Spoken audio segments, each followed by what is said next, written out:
আসসালামু আলাইকুম। বাংলার সহজ রান্না চ্যানেলে আপনাদের সকলকে স্বাগত। আশা করছি আপনারা সকলেই খুব ভালো আছেন। আমি আজকে আপনাদের কাছে আবারও নতুন একটা রেসিপি নিয়ে চলে এলাম। আজকে বাড়িতে থাকা কিছু উপকরণ দিয়ে আপনাদেরকে নতুন একটা রেসিপি তৈরি করে দেখাবো। যখন কোনো কিছু রান্না করতে ভালো লাগবে না, তখন ঝটপট এই রেসিপিটা আপনারা বাড়ি থাকা কিছু উপকরণ দিয়ে তৈরি করে ফেলবেন, দেখবেন খুবই ভালো লাগবে। তো এই রেসিপিটা তৈরি করার জন্য আমি এখানে নিয়ে নিয়েছি 6টা ডিম, খুব ভালো করে সেদ্ধ করে ছাড়িয়ে নিয়েছি। আর নিয়ে নিয়েছি 3টে আলু, টমেটো কুচি, পেঁয়াজ কুচি, আদা রসুন আর 4টে কাঁচা লঙ্কা, ধনেপাতা কুচি। আর নিয়ে নিয়েছি 500 গ্রাম বাসমতি চাল। এখানে আমি বাসমতি চাল নিয়ে নিয়েছি। আপনারা চাইলে বাড়িতে থাকা চালও নিতে পারেন। আপনারা চাইলে বাড়ির চাল বা গোবিন্দভোগ চাল নিয়ে কিন্তু এই রেসিপিটা তৈরি করতে পারেন। তো আমি এই চালটাকে খুব ভালো করে ধুয়ে নেব, যতক্ষণ না চাল থেকে রেশটা বাড়িয়ে যাচ্ছে। আর চালটা কিন্তু আগে থেকেই ধুয়ে নিতে হবে, যাতে করে চালটা খুব ভালোভাবে ঝরঝরে হয়ে যায়। আর অন্যদিকে সেদ্ধ করা ডিমগুলোকে আমি একটু অল্প অল্প করে কেটে নিয়েছি, যাতে ভেতরে খুব ভালোভাবে মশলাটা ঢুকে যায়। তো এবার আমি একটা কড়া বসিয়ে নিয়েছি। কড়াটার মধ্যে নিয়ে নিয়েছি পরিমাণ মতন তেল। আর এখানে অল্প করে একটু তেল নিয়ে নিলাম আলু আর ডিমটা ভাজার জন্য। তো আলুটা সবার প্রথমে আমি আলুটা ভেজে নেব। তার জন্য কড়াই দিয়ে দিলাম অল্প পরিমাণে একটু লবণ আর অল্প একটু হলুদ গুঁড়ো। লবণ আর হলুদ গুঁড়োটাকে খুব ভালোভাবে তেলের সাথে মিশিয়ে নিলাম। তো তেলটা গরম হয়ে গিয়েছে। এবার আমি তেলের মধ্যে দিয়ে দিলাম কেটে রাখা আলু। আলুটাকে দেওয়ার পর কিন্তু আমি খুব ভালোভাবে উল্টে পাল্টে লাল করে ভেজে নেব, প্রায় 50% মতো কুক করে নেব।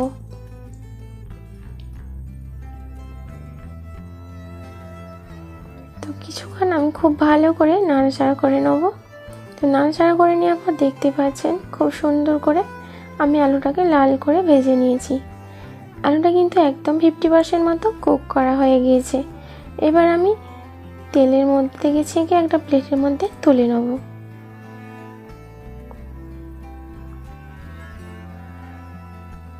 তো আমি তেলটাকে তুলে নিয়েছি। কড়ার মধ্যে যে তেলটা আছে ওই তেলের মধ্যে কিন্তু আমি ডিমটাকেও ভেজে নেব। তো ডিমটাকে আমি গরম তেলের মধ্যে দিয়ে দিলাম।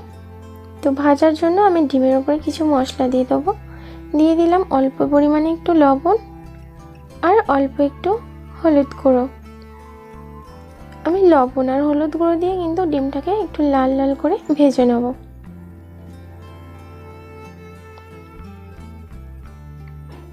তো কিছুক্ষণ আমি নাড়াচাড়া করে খুব ভালোভাবে লাল করে ডিমটাকে ভেজে নিয়েছি।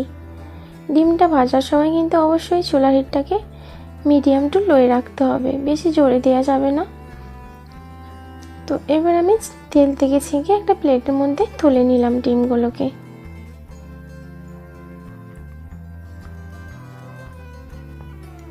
তো কড়ার মধ্যে আমি একটু বেশি পরিমাণে তেল নিয়েছিলাম, তাই এই তেলের মধ্যে আমার রেসিপিটা তৈরি করা হয়ে যাবে। সেই জন্য আমি তেলের মধ্যে দিয়ে দিলাম 2টো তেজপাতা, একটা দারুচিনি, 3 টুকরো এলাচ আর 4টে লবঙ্গ আর কয়েকটা গোটা গোলমরিচ। তো সব মশলাগুলোকে দিয়ে আমি তেলে একটু হালকা করে ভেজে নেব, যতক্ষণ না সুন্দর একটা ফ্লেভার আসছে। তো আর দিয়ে দিলাম 2টো গোটা শুকনো লঙ্কা আর হাফ চামচ পরিমাণ গোটা জিরে। তো সব মশলাগুলো দেওয়ার পর আমি একটু ভালো করে ভেজে নেব, যতক্ষণ না সুন্দর একটা ফ্লেভার আসছে। তো আমি কিছুক্ষণ তেলের মধ্যে সব মশলাগুলোকে ভেজে নিয়েছি। এবার আমি এর মধ্যে দিয়ে দেবো পেঁয়াজ কুচি। এখানে আমি 2টো পেঁয়াজ নিয়ে নিয়েছি। তো এখানে পেঁয়াজটাকে খুব ছোট ছোট করে কেটে নিয়েছি, কুচিয়ে নিয়েছি। তো পেঁয়াজটাকে দেওয়ার পর আমি পেঁয়াজটাকে একটু লাল করে ভেজে নেব।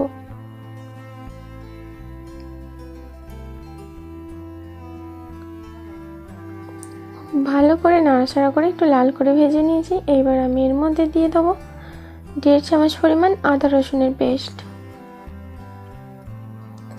আদা রসুনের পেস্টটা দেওয়ার পর আমি পেঁয়াজের সাথে আবারও একটু ভালো করে ভেজে নেব, যতক্ষণ না আদা রসুনের কাঁচা গন্ধটা চলে যাচ্ছে। তো বেশ কিছুক্ষণ নাড়াচাড়া করে আদা রসুনটাকে আমি খুব ভালোভাবে ভেজে নিয়েছি। তো আদা রসুনটা ভাজা হয়ে গিয়েছে। এবার আমি এর মধ্যে দিয়ে দেবো কেটে রাখা টমেটো কুচি। এখানে আমি বড় মতো একটা টমেটো নিয়েছি। তো একটা টমেটোকে আমি ছোটো ছোটো করে টুকরো করে কেটে নিয়েছি। তো টমেটোকে দেওয়ার পরে আমি পেঁয়াজের সাথে একটু ভেজে নেবো, ভেজে নরম করে নেবো। তো তার জন্য এখানে দিয়ে দিলাম 1 চামচ পরিমাণ লবণ। তো এখানে আমি প্রথমে 1 চামচ পরিমাণে লবণটা অ্যাড করলাম। তো আর দিয়ে দিলাম 1/2 চামচ পরিমাণ চিনি। চিনিটা আপনারা দিতেও পারেন, আবার নাও দিতে পারেন, আপনাদের ইচ্ছে মতো এটা ব্যবহার করতে পারেন। তবে চিনিটা দিলে কিন্তু এর টেস্টটা ব্যালেন্স রাখে। তো চিনি আর লবণটা দেওয়ার পরে আমি এর মধ্যে দিয়ে দিলাম 1 চামচ পরিমাণ হলুদ গুঁড়ো, 1 চামচ লঙ্কার গুঁড়ো, 1/2 চামচ ধনে গুঁড়ো, 1/2 চামচ জিরে গুঁড়ো,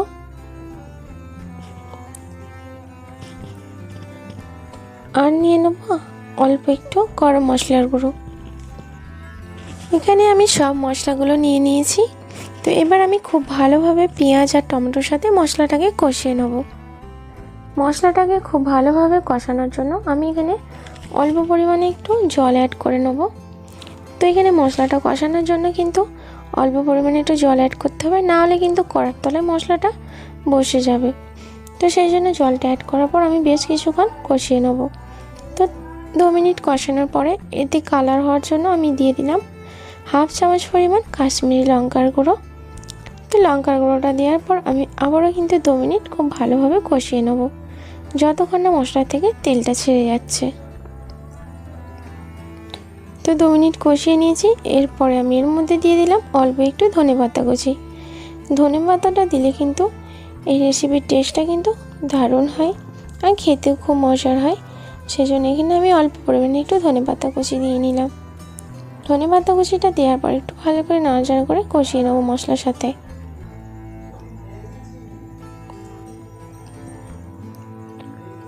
তো মশলাটা আমি খুব ভালোভাবে কষিয়ে নিয়েছি। এরপরে এর মধ্যে দিয়ে দিলাম ভেজে রাখা আলু। আলুটাকে আমি 50% মতন কুক করে নিয়েছিলাম। তো আমি কিন্তু এই মশলার সাথে বেশিক্ষণ কষবো না, অল্প একটু নাড়াচাড়া করে নিলাম। তারপর আমি চালটাকে অনেক আগে থেকে ধুয়ে রেখেছিলাম, যাতে চালটার মধ্যে যে জলটা থাকবে সেটা সোক করে নেয় আর ঝরঝরে হয়ে যায়। তো চালটা কিন্তু এখানে খুব সুন্দর ঝরঝরে হয়ে গিয়েছে। তো এরপরে আমি চালটা দিয়ে খুব মশলার সাথে কিছুক্ষণ 4 থেকে 5 মিনিট কষিয়ে নেব।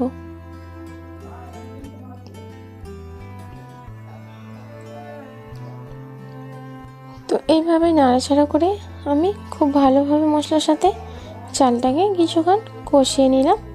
তো দেখতে পাচ্ছেন খুব ভালোভাবে কিন্তু আমার মশলাটার সাথে চালটাকে কষানো হয়ে গিয়েছে। এইবার আমি এর মধ্যে দিয়ে দেবো জল। তো এখানে আমি গরম জল অ্যাড করে নিলাম। তো এখানে জলের পরিমাণটা কিন্তু আপনাদেরকে বুঝে দিতে হবে, বেশি দিলে কিন্তু একদম চালটা নরম হয়ে যাবে, খেতেও ভালো লাগবে না। তাই আমি এখানে 500 গ্রাম চাল নিয়েছিলাম, তাই তার ডবল পরিমাণে জল নিয়ে নিলাম। তো জলটা কিন্তু অবশ্যই আপনাদেরকে বুঝে দিতে হবে। তো এখানে আমি জলটা পরিমাণ মতো অ্যাড করে নিলাম। এইবার আমি এখানে লবণটা চেক করে দিয়ে দেবো। তো এখানে অবশ্যই পরিমাণ মতো লবণটা দিতে হবে। এখানে লবণের পরিমাণটা কিন্তু একটু বেশি দিতে হবে। এখানে যে জলটা দিয়েছি সেই জলটার মধ্যে যেন লবণটা একটু কড়াই থাকে, তাহলে কিন্তু যখন এই রেসিপিটা আমার একদম তৈরি হয়ে যাবে তখন কিন্তু ভাতের মধ্যে লবণটা একদম ঠিকঠাক হয়ে যাবে। তো এরপরে আমি এখানে দিয়ে দিলাম অল্প একটু ধনেপাতা কুচি আর কয়েকটা কাঁচা লঙ্কা চেরা। আমি আবারও এখানে অল্প একটু ধনেপাতা দিয়ে দিলাম, যাতে সুন্দর একটা ফ্লেভার আসে আর খেতেও ভালো লাগে। এবার ঢাকনাটা আমি 10 মিনিট কুক করে নেব। এখানে চুলা হিটটা কিন্তু মিডিয়াম টু হাই দিয়ে আমি এখানে কুক করে নিয়েছি। তো দেখতে পাচ্ছেন কতটা সুন্দর হয়েছে। এর মধ্যে কিন্তু এখনও অল্প পরিমাণে একটু জল রয়েছে। তো চালটা এখানে একটু শক্তই রয়েছে। তো ভাতটা পুরোপুরি হওয়ার জন্য আবারও আমাকে 5 মিনিট মতো কুক করে নিতে হবে। তো এই পর্যায়ে আমি এর মধ্যে দিয়ে দিলাম 1/2 চামচ পরিমাণ গরম মশলার গুঁড়ো আর দিয়ে দেবো ভেজে রাখা ডিমগুলি। গরম মশলা আর ডিমগুলোকে আমি খুব ভালোভাবে ভাতের সাথে মিশিয়ে নেব।